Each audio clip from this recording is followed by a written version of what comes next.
Hey everyone, I want to make a really quick video on an issue that came up recently in working with Jim and thinking through some of the problems that have come up with the metacoding.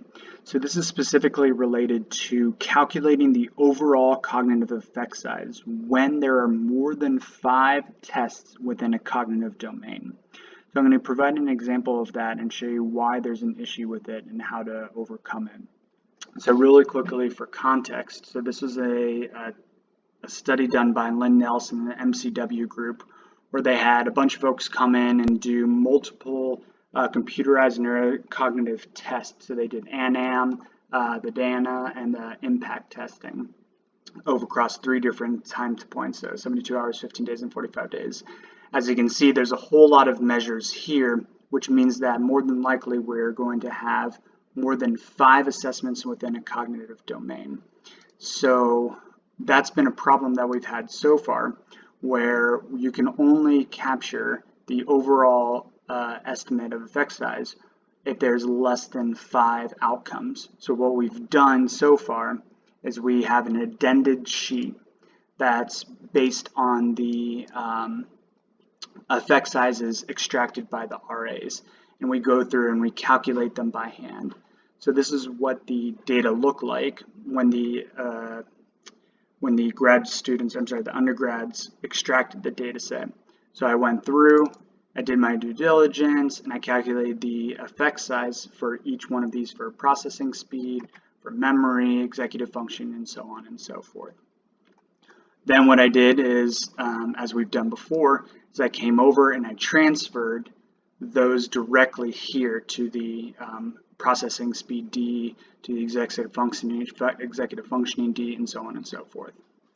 Now what we realize after the fact is that this overall effect size here is actually going to be miscalculated.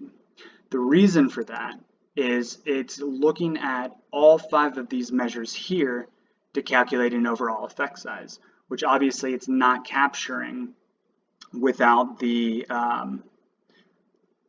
when you hand input the visual space, or when you hand input the actual overall effect size for that domain within that. So it's missing it. So this overall effect size is technically only being calculated by the WITAR, which is the only, and the ANAM composite, which is over here, these 2 that I've entered by hand versus the addended sheet.